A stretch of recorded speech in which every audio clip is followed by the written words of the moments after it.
Olá, muito bom dia! O meu nome é Alexiane Antonello Ascoli, eu sou advogada imobiliarista e esse é o quadro Virada de Chave. Hoje nós vamos falar sobre julgados do STJ na atividade do corretor de imóveis, então sejam todos bem-vindos!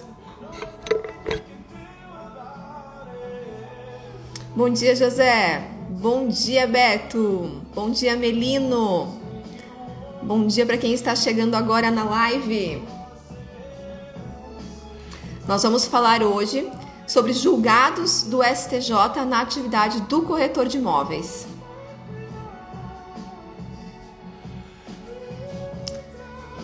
Bom dia, pessoal! Bom dia, Câmara! Como vocês estão? Chegou o friozinho, né, pessoal? Tudo bem? Bom dia, Paola! Bom dia para quem está chegando agora! Esse é o quadro Virada de Chave e a gente vai falar hoje sobre alguns julgados do STJ que trataram então da atividade do corretor de imóveis. Afinal de contas, se a questão vai para o judiciário, é importante a gente saber como que ela é julgada e se já existem outros casos, por que a gente não analisar então para saber como é que a gente deve proceder, não é verdade? Então, há muito tempo eu estudo aí a jurisprudência, os julgados dos tribunais a respeito da atividade do corretor de imóveis e aí eu separei algumas decisões importantes aqui para a gente analisar hoje, para a gente ver o que o STJ decide a respeito, então, dessa atividade e em quais casos, para a gente saber como deve proceder, então. Então, Alexa, pode parar. Alexa, pare. Agora funcionou. E vamos dar início, então, vamos falar de alguns julgados. Eu separei alguns trechos que a gente tem aqui. O STJ, ele entende, primeiro vamos voltar aqui um pouquinho, como é que funciona a questão da judicialização. Então nós temos, quando a gente entra com um processo, ele tramita em primeiro grau aí na comarca, se eventualmente é feito algum recurso, ele vai para o segundo grau, que fica no tribunal, geralmente fica lá na capital, e se tem outros recursos ainda, ele vai até Brasília para o STJ e para o STF. Então quando a gente ajuiza as questões, a gente está falando aí dessas três instâncias, primeiro grau, segundo grau e terceiro. O STJ é uma terceira instância. Então, quando as decisões chegam lá, são proferidas lá de cima, elas já têm um respaldo maior, já têm um peso maior e nós usamos isso para ter uma ideia de como deve ser a nossa atividade. Então, o STJ, em um determinado caso, ele disse aqui que o corretor tem que cumprir com o artigo 723 lá do Código Civil, que diz que cumpre ao corretor, de acordo com a previsão legal do 723, executar a mediação com diligência e prudência e a prestar ao cliente espontaneamente todas as informações sobre o andamento do negócio. Mas o que seria essa diligência? O que é essa prudência que o corretor de imóveis tem que ter? Afinal, às vezes a gente se pergunta, não é verdade?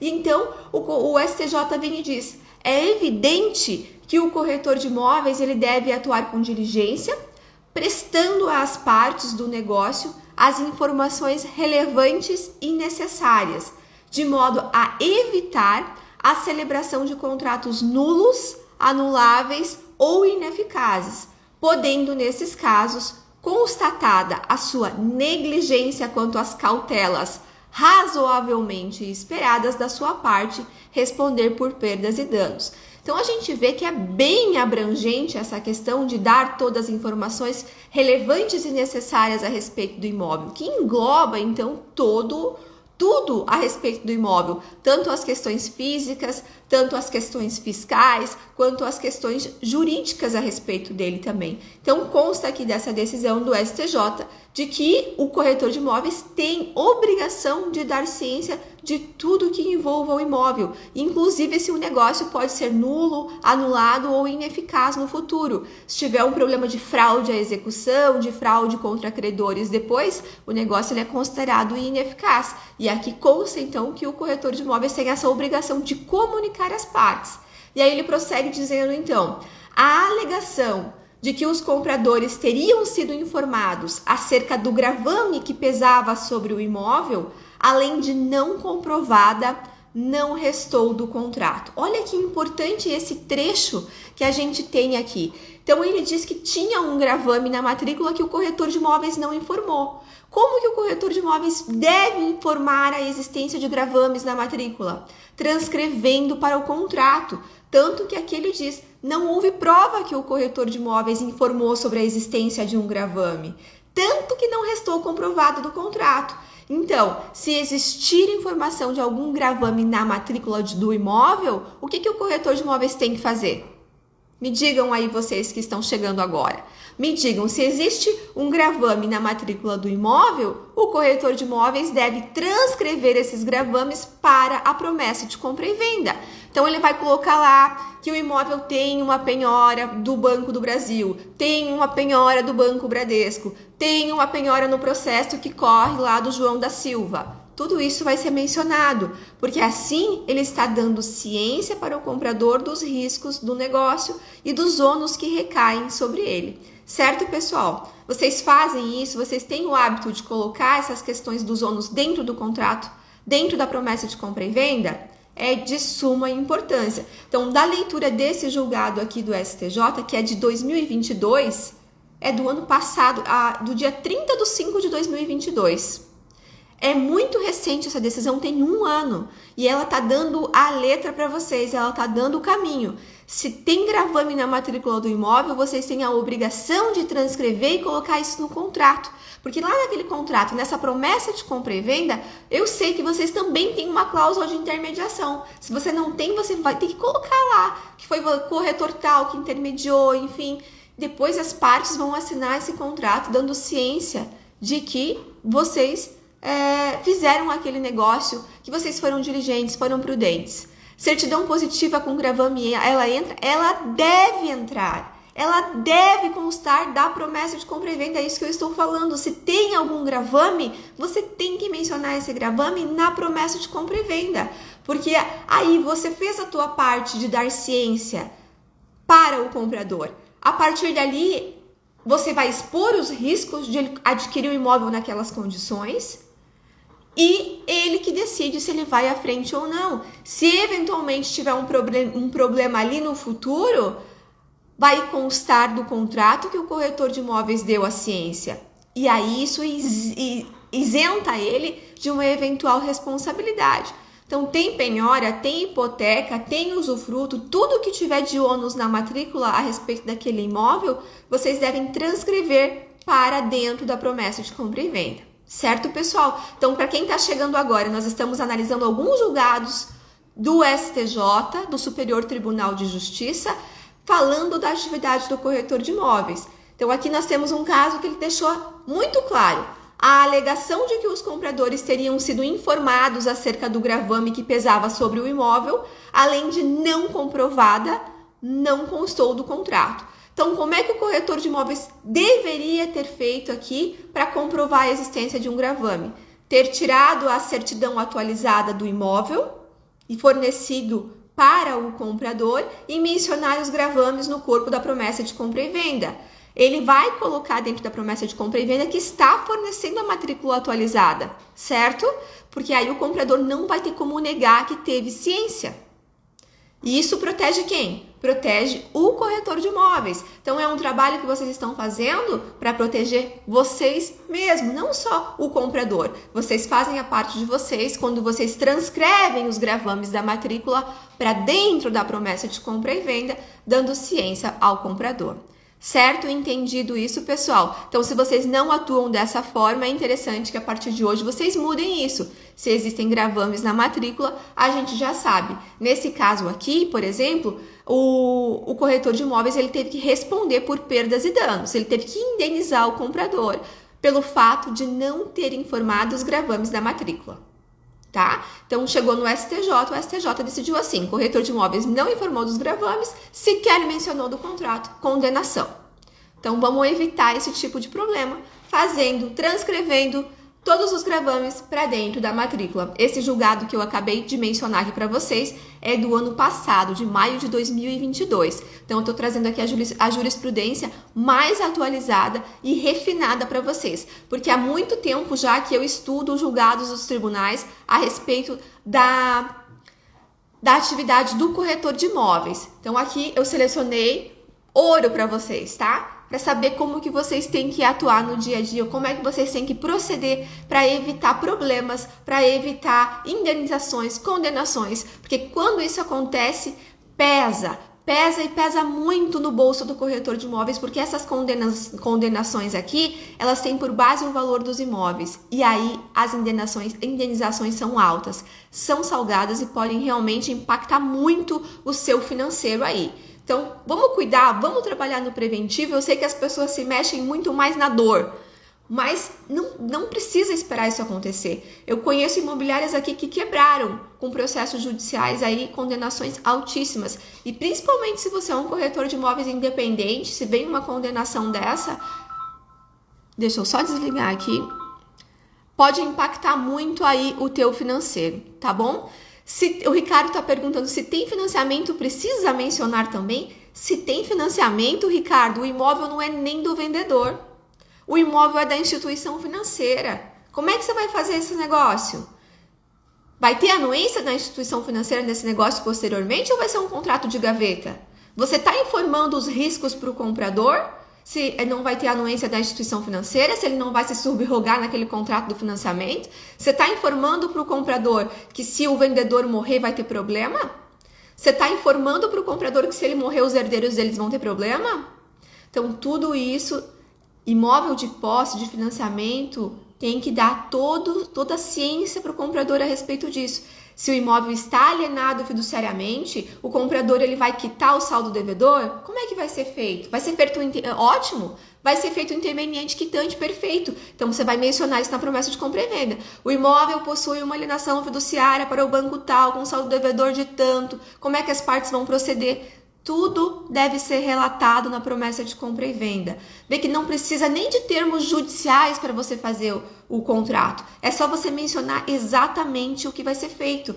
Então, imóvel que é alienado fiduciariamente que vai ser vendido, consta lá a alienação fiduciária para o banco tal, qual é o saldo devedor, pega o extrato lá da instituição, como é que vai ser pago, enfim, tudo mencionado ali. Aí sim, ok, corretor de imóveis deu ciência a respeito do negócio e aí costumo dizer, vai estar protegido no futuro, porque o mercado imobiliário, gente, quem pode, a gente sabe que o corretor é muito marginalizado por pessoas que não querem pagar a comissão, por entender que ela não é devida. Então, vocês não pensem que o comprador vai ser bonzinho com vocês se alguma coisa der errado ali na frente. Vocês têm sim que estar resguardados. E esse trabalho é feito preventivamente, com o contrato de corretagem, que nós falamos na live da semana passada, com seus termos de visita, com a tua promessa de compra e venda bem feita. Aí sim você vai estar protegido e vai evitar problemas no futuro. Certo? Vocês estão me entendendo? Combinado? Então, vocês transcrevem tudo na matrícula para dentro da promessa de compra e venda. Coloquem aí nos comentários se isso faz sentido para vocês. E vamos para o próximo julgado. Pessoal que está curtindo a live, você tem corretor de imóveis aí que é teu colega, clica no aviãozinho ali, compartilha, porque isso aqui é importante para que vocês todos atuem com diligência, com prudência e protejam aí os interesses da sua imobiliária, ou se você é um corretor de imóveis independente, da sua própria família, para não ter problema com dinheiro, com indenização posteriormente. Vamos para o próximo julgado aqui? Então, nós falamos desse aí, que tinha que ter a obrigação de transcrever os gravames para dentro da matrícula. Aqui, o outro julgado, que também é do ano passado, de abril. Obrigada, Marcos, aí pelo feedback. Pessoal, se vocês estão acompanhando, dá um ok, coloca nos comentários, compartilha a live, manda coração aí, para que essa informação possa chegar em mais pessoas. Outro julgado, ele diz o seguinte: a completa formação do contrato de corretagem, ela depende de 3 etapas. Prestem atenção no que o STJ diz. A completa formação do contrato de corretagem depende de 3 etapas. Que etapas são essas, pessoal? A aproximação das partes, o fechamento do negócio com a assinatura da proposta, da promessa de compra e venda, e a execução do contrato de compra e venda por meio da assinatura da escritura para a transcrição no registro de imóveis. Então, nesse ponto aqui, o STJ está dizendo que para que o contrato de corretagem, o sinal do colégio, para que o contrato de corretagem esteja perfectibilizado, ele precisa aproximação das partes, que seja feita a promessa de compra e venda e que seja feita a escritura pública. Alexia, como assim? Precisa fazer a escritura pública para eu receber aqui os meus honorários? Eu não sei, acho que eu falei disso. Não é contigo. A Alexia que tá pensando que eu tô falando com ela. Então vamos lá. Depende dessas 3 etapas, mas eu posso colocar lá na minha promessa de compra e venda ou no meu contrato de corretagem que os meus honorários vão ser pagos com a assinatura da promessa de compra e venda? Você não só pode, como você deve, porque o contrato, ele faz lei entre as partes. Então, se nós temos julgados falando que os honorários de corretagem, ora podem ser pagos na promessa de compra e venda, e outros dizendo que podem ser pagos só na escritura pública, o que a gente vai fazer aqui? Nós vamos colocar essa obrigação no contrato. Você vai colocar no contrato, na promessa de compra e venda, no teu contrato de corretagem, no contrato de intermediação, que os honorários de corretagem serão pagos concomitantemente com a assinatura da promessa de compra e venda. O que você está fazendo quando você faz isso? Você está fazendo lei entre as partes. Você está definindo o momento de pagamento dos teus honorários.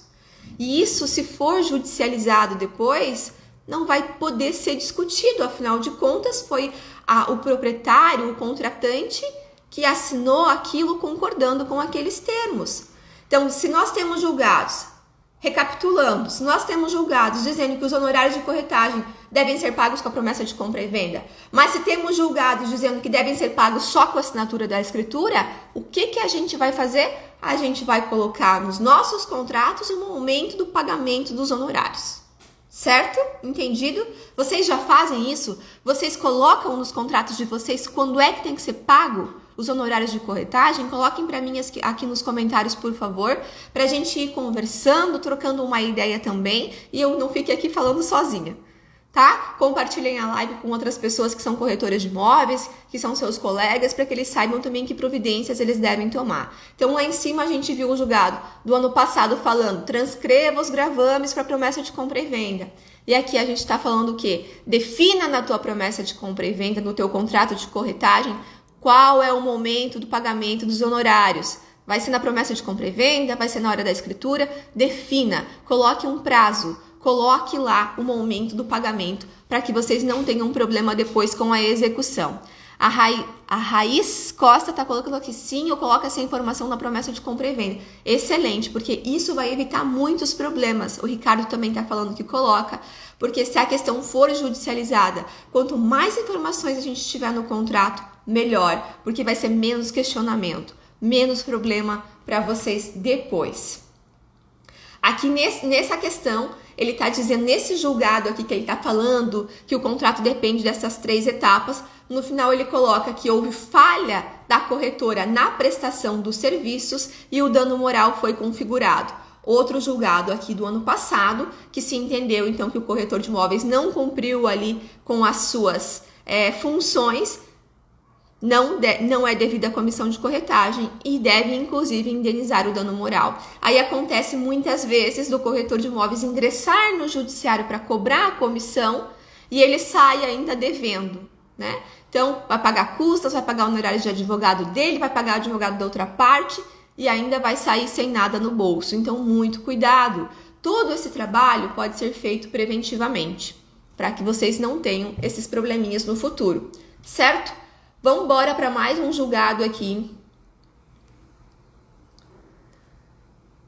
Conforme o entendimento da jurisprudência, da doutrina, então, tendo a intermediação do corretor levado as partes a celebrarem a promessa de compra e venda, tem-se por cumprida a obrigação de resultado assumida pelo corretor, sendo exigível a partir de então a comissão de corretagem, salvo disposição contratual em sentido contrário.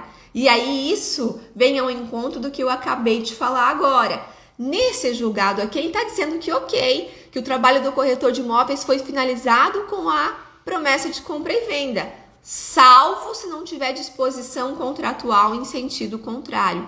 Então, muito cuidado com o que é colocado na promessa de compra e venda.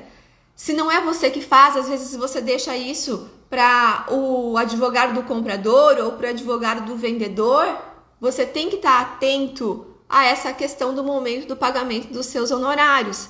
E também, se o comprador tem um advogado, se o vendedor tem um advogado, é muito interessante que você também tenha para poder equilibrar essa relação. Afinal de contas, quem vai defender os seus interesses? Muitas vezes o comprador ou o vendedor vão estar lá trabalhando, não, mas vamos baixar essa comissão. Aí é o momento que o seu jurídico deve estar ali do teu lado para dizer, não, o trabalho foi prestado, nós temos aqui assessoria jurídica, então não há que se falar em redução da comissão, não há que se falar em redução dos honorários, nem alternância do momento do pagamento. E aí é o momento de se impor e colocar o momento do pagamento dos honorários. E aí, nesse mesmo julgado, o STJ diz que a comissão de corretagem ela não é devida se o contrato preliminar não se converte em contrato definitivo por ato imputável ao corretor de imóveis, por exemplo, e o próprio STJ traz, por descumprimento do dever de diligência ou de informação. Então, deixar de informar um processo judicial que pode envolver o proprietário do imóvel, que pode atingir o patrimônio dele de forma a levá-lo a uma insolvência, a uma falência ou a uma quebra, para ficar mais claro, é motivo suficiente para que o negócio seja desfeito, para que o corretor de imóveis responda por perdas e danos, para que o corretor de imóveis responda por danos morais. Vocês entenderam o peso disso? Ah, Alexia, mas tem uma lei nova aí, a 14.382 ano passado, falando que não tem que dar informação de processo judicial, que tá tudo certo. Não é para a tua atividade. A tua atividade, você tem o dever, você tem a obrigação legal de informar tudo a respeito que pode atingir aquele imóvel que você está negociando. Então, sim, meus caros, existe a obrigação de informar sobre a existência de processo judicial, certo? As informações da matrícula é dever. Nesse caso aqui, então, não foi devida a comissão porque não houve cumprimento do dever de informação. O corretor não prestou as informações que devia, perdeu. E aí é uma coisa simples de se fazer, né? Então, se você não sabe tirar as certidões judiciais, se você não sabe tirar as certidões fiscais, eu tenho o método do corretor de ouro, que é o curso que eu te ensino a fazer tudo isso. Então, você quer aprender a fazer isso? Você vai lá, estuda, o link tá na minha bio, você vai lá, analisa tudo, começa a estudar hoje mesmo e aprende a fazer isso de uma vez por todas, porque isso daqui pode implicar em processo judicial para ti depois, em indenização, em problema. E a gente quer trabalhar aqui no preventivo. Não quero fazer sozinho, quero ficar só fazendo as minhas vendas. Faz uma parceria com um advogado que atua com o direito imobiliário de preferência, porque tem muito advogado no mercado que trabalha em outras áreas. Dê preferência para quem tem especialidade no direito imobiliário. Faz essa parceria. Mas eu não tenho condições de arcar com uma assessoria mensal. Então faz uma assessoria sob demanda. Você tem um negócio complexo aí na tua mesa, contata um advogado e pergunta, olha, tu pode me auxiliar nesse caso específico aqui? E aí, toca para frente, você já vai ter segurança jurídica e vai passar todas as informações a respeito do negócio. Então, esse aqui é um outro julgado falando que se o corretor de imóveis não presta as informações, ele não é diligente e aí a comissão não é devida. Então, prestem todas as informações a respeito do negócio. Esse daqui também é de 2021, esse que a gente acabou de ler agora. Faz sentido isso que eu estou falando para vocês? Coloquem aí no comentário. Se não quer escrever nada, só manda um joinha para eu saber que vocês estão entendendo a dimensão disso aqui tudo, da importância, e compartilhem a live também aí com outros corretores que eu sei que acham que essa informação aqui é importante para eles, para saber como atuar aí no dia a dia, porque o mercado imobiliário ele é feroz. E se vocês não se protegerem, as coisas podem se complicar. E são coisas simples de se fazer, mas que precisam ser feitas, como tirar as certidões judiciais, por exemplo. Certo? Perfeito, Zimbo. Obrigada aí pelo feedback. Vamos para mais um entendimento aqui do STJ. Alguém fez até a pergunta para mim esses dias. Muito obrigada aí pelo feedback, viu, Marco? Então, vamos lá. A comissão de corretagem ela somente é devida quando a parte consegue provar a autorização para a venda, a aproximação das partes e, sobretudo, que obteve nas condições convencionadas o resultado previsto no contrato de mediação, julgado de 2021, esse daqui. Então, ele está dizendo que é necessário ter um contrato de corretagem. A gente tem resolução do COFES, a gente tem a lei que trata da atividade do corretor de imóveis, falando que a autorização de venda precisa ser por escrito. A autorização de venda pode ser junto com o contrato de corretagem. Vocês podem colocar ali até para diminuir aí a quantidade de documentos que o contratante vai ter que assinar. Então, a comissão de corretagem somente é devida quando a parte consegue provar a autorização de venda. Alexia, conversa de WhatsApp vale? Não conheço essa. A minha Alexia está dizendo que não conhece essa. Gente, é claro que vale. Serve como prova. Mas quando a gente vai estar falando disso, a gente já vai estar falando de um processo judicial. A gente vai estar discutindo prova dentro de um processo judicial. Certo? E aí, será que não é muito mais eficaz tu ter um contrato assinado pelo contratante, que vai ser um título executivo judicial? Se você chega no judiciário com um contrato assinado pelo contratante e por 2 testemunhas, você tem um título executivo extrajudicial. E daí? E daí que o juiz só vai dizer assim para o contratante: pague. Pague ou vai ter penhora. Se você chega no judiciário com uma ação que você tem conversa de WhatsApp, o juiz vai dizer assim: peraí, vamos ter que discutir melhor essa questão. Diga o contratante se isso é verdade. E aí, o contratante pode trazer muitas outras questões que podem fragilizar a cobrança dos teus honorários, porque ele pode trazer para dentro desse processo questão que você não foi diligente, questão que você não foi prudente, que você não informou tudo a respeito do negócio, e aí os teus honorários vão por água abaixo. Então, ter o contrato de corretagem assinado por 2 testemunhas é muito mais eficaz para a cobrança dos teus honorários se você tiver problema ali depois. E a aproximação das partes, muito interessante ter o termo de visita. Ah, mas é difícil ter o termo de visita colher a assinatura. Eu já falei e venho falado isso aqui nas outras lives, inclusive. Tente trabalhar com assinatura eletrônica. A pessoa que está visitando o imóvel contigo lá vai receber ali no celular e só vai dar um ok para assinar aquilo de forma eletrônica. Aquilo vai ter validade para você provar que aproximou as partes. Se você não trabalha com assinatura eletrônica, e existem tantas plataformas no mercado, até a Gov, que é a assinatura eletrônica do governo. Então pense em aprimorar a tua atividade. É difícil trabalhar com documento escrito? Porque é chato ter que pedir assinatura para o contratante ou para quem está visitando o imóvel? Implementa alguma coisa aí com assinatura eletrônica. Teu cliente vai achar até mais interessante. Nossa, esse corretor aqui, ele tá moderno, ele tá atualizado, né, pessoal? Então existem outras formas, existem aplicativos que a pessoa só vai ali e marca a opção que ela concorda.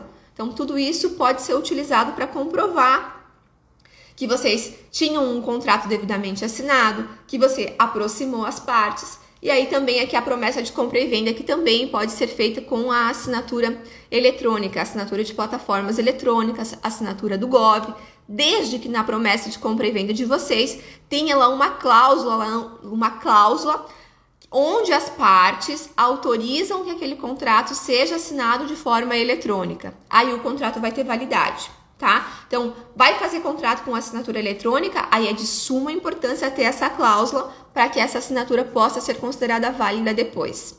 Tá certo, pessoal? Se vocês trabalham com algum tipo de plataforma, coloquem aqui nos comentários as plataformas que vocês usam para assinatura eletrônica, para que os outros colegas possam ter conhecimento, porque ontem eu falei disso.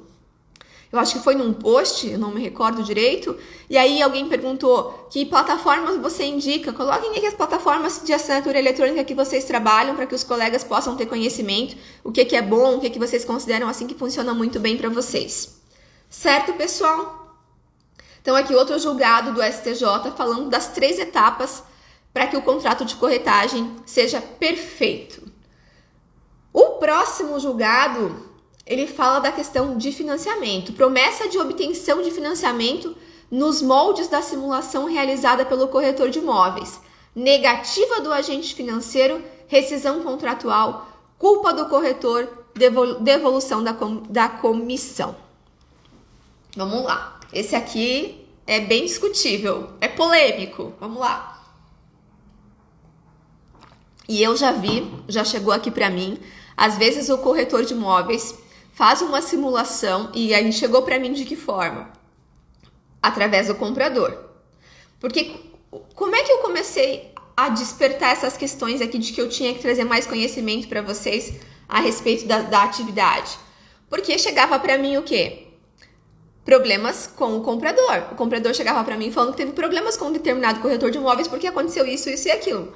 Aí eu comecei a ver, não, peraí, eu posso levar essa informação para o corretor de imóveis lá na frente para que esse problema não aconteça, certo? Então isso aqui já aconteceu comigo. O comprador chegar para mim, onde o corretor de imóveis deu certeza para ele que ele conseguiria fazer o financiamento, aí o comprador vai lá, fecha a promessa de compra e venda, assina, o financiamento não é aprovado e o corretor de imóveis ainda quer cobrar a comissão. O que vocês acham? STJ disse aqui, ó, deu ruim. Não deu certo isso. Então, não façam promessas que vocês não podem cumprir. Não vá prometer que o financiamento vai sair, não vai dar tudo certo, tá tranquilo. Aí chega lá depois o financiamento não é fechado e você ainda quer exigir o pagamento dos seus honorários. Aqui tem até um pouco de má fé. Não vai passar. É aquele caso que o corretor de imóveis vai chegar no judiciário e vai dar com a cara na porta. Por quê? Claro que não pode. Por quê? Você prometeu que o financiamento estava ok, que ia sair, que a tua simulação lá tinha dado tudo certo, e aí chega lá, o comprador não consegue fazer a aprovação do financiamento e você ainda vai exigir o pagamento dos teus honorários. Que proveito esse comprador teve com esse negócio? Não é, Raiz? Só problema. E ele ainda quer exigir o pagamento dos honorários de corretagem. Com que ânimo essas partes vão fazer o pagamento desses honorários aqui? Não vai, né, gente? É claro que ele foi cobrar. Por que é? Ah, mas não é o vendedor que paga os honorários de corretagem? Sim, geralmente é aquele que contrata. Mas se for o comprador que desistir do negócio, aí tu pode cobrar a comissão dele, certo? Então tu pode ter essa inversão aqui. Isso também tem jurisprudência aqui do STJ falando desse assunto. O Ricardo diz aqui, eu só faço compra e venda com crédito aprovado. Então é importante nunca se comprometer falando não vai dar tudo certo, vamos lá, numa simulação, porque as coisas podem mudar. A gente não sabe quais são os critérios exatos ali da instituição financeira para fazer essa aprovação. E a Raiz está falando, primeiro aprova o cliente, verifica se o cliente tem recursos para a entrada e taxas cartorárias e depois segue o fluxo. Excelente, é isso aí. Cuidado para não se comprometer, então, nessa etapa aqui, quando o imóvel tiver financiamento. Porque senão, muita coisa deve dar errado. E aqui, nesse caso, inclusive, o que aconteceu? O corretor de imóveis ele teve que pagar dano moral. Além de não conseguir cobrar os honorários, ele ainda teve que pagar o dano moral. Então, quanto ao dano moral, o Tribunal de Origem, ao dirimir a controvérsia, reconheceu que a promessa de obtenção do financiamento nos moldes da simulação realizada pelo corretor de imóveis para o fechamento do negócio e que posteriormente fora negado pelo agente financeiro, causou grande frustração aos autores, com o consequente dever de indenizar e reduziu aqui o valor dos danos morais para R$10.000, que 10 mil reduziu, o valor já tinha sido maior, e aqui foi reduzido para R$10.000, que também, vamos combinar, não é pouco, né, gente? Então, só pelo fato de ter feito uma promessa de que o financiamento seria aprovado, o comprador se sentiu extremamente frustrado e pediu danos morais e levou R$10.000 aqui deste corretor de imóveis. Entenderam o risco desse negócio? Coloquem para mim nos comentários se vocês entendem a importância, cuidado com as informações que vocês prestam. Tem que fazer promessa aqui de que vai dar certo o financiamento, você vai criar uma expectativa ali no comprador, chega lá depois não aprova, ele ainda vai para o judiciário e leva R$10.000. Problema para quem, né? R$10.000 faz bastante diferença na nossa vida, com certeza. Vamos ver, deixa eu pegar mais um julgado aqui. Bem importante, e aí a gente finaliza. Vamos lá então. Mais um julgado aqui tratando agora de fraude. Quando o imóvel é vendido e o vendedor tem muitas dívidas, tá ali quebrado praticamente, pode ocorrer uma situação de fraude, pode ocorrer do negócio ser considerado ineficaz no futuro e o eventual credor ir atrás daquele imóvel e levar ele para leilão. E aí o teu cliente comprador vai acontecer o quê? O que vai acontecer? Ele vai perder o imóvel. Então, nos casos de fraude, isso pode acontecer. Então, vamos aqui para o último julgado do STJ, falando agora a respeito de fraude. Ele diz assim: o corretor, no exercício da sua atividade, além de aproximar as partes, deve atuar de forma diligente, desincumbindo-se adequadamente do dever de informação de que lhe é imposto, de maneira a permitir que o comitente tenha os seus interesses resguardados. Então, não falou nenhuma novidade, está trazendo aquilo que o corretor de imóveis deve ser diligente e tem o dever de informar tudo a respeito do imóvel. Beleza. No caso dos autos desse processo aqui, o tribunal consignou que a prova testemunhal comprovou a contratação dos serviços do agravante pelos agravados, que o recorrente, como corretor, foi negligente e imprudente, tendo em vista que, sabendo que o vendedor era proprietário de uma empresa, não poderia dispensar ou orientar a dispensa das certidões necessárias, que foi comprovado que os agravantes não sabiam da necessidade de tais certidões e não tinham ciência da existência de dívidas que recaíam sobre o bem antes da assinatura da promessa de compra e venda. Então, aqui nós temos a questão da fraude. É muito importante, uma coisa que não é comum, que não é feita, perguntar se o vendedor do imóvel é sócio de alguma empresa, se ele tem alguma pessoa jurídica. Por que, Alexia, que isso é importante? Porque pode ocorrer dessa empresa ter débitos, pode ocorrer desse sócio dessa empresa, por exemplo, ter praticado atos que podem prejudicar aquela empresa e ele pode ser responsabilizado com o seu patrimônio pessoal. Pode ocorrer a desconsideração daquela empresa para atingir o patrimônio do sócio, que é esse vendedor do imóvel. E aí pode atingir este negócio que você está fazendo. Então, é importante, quando vocês estiverem fazendo um negócio, perguntar se ele faz parte de alguma pessoa jurídica e aí informar também o comprador a respeito disso para evitar essa situação aqui. O STJ disse o quê? O corretor ele foi negligente e imprudente, pois ele sabia que o vendedor era proprietário de uma empresa e ele não poderia dispensar a apresentação das certidões necessárias. Então, eu sei que você deve estar pensando aí, quanto negócio eu fiz que eu não perguntei se o sujeito tinha uma empresa. Vamos rezar para dar tudo certo agora, né? Daqui para frente. Essa certidão pode ser obtida na junta comercial aí da sua cidade. Se você não quer pedir informações diretas, você pode verificar pelo nome da pessoa se ela é sócia de alguma empresa, para você conseguir tirar as certidões. O Marco colocou o olho grande na comissão, promete tudo. Exatamente. Então, gente, informar se o vendedor é sócio de alguma empresa também é uma informação relevante para o negócio. Também é uma informação que pode ter repercussão ali no pagamento da tua comissão, dos teus honorários de corretagem. Também pode ser um motivo para ter uma condenação por danos morais, por prejuízos, por dano moral, por dano material, tudo isso. Muito obrigada, viu, Marcela? Então, questão de informar é muito importante. Questão de informar se existe a sociedade com alguma pessoa jurídica, se faz parte de alguma pessoa jurídica, porque isso aqui pode trazer problemas para o negócio.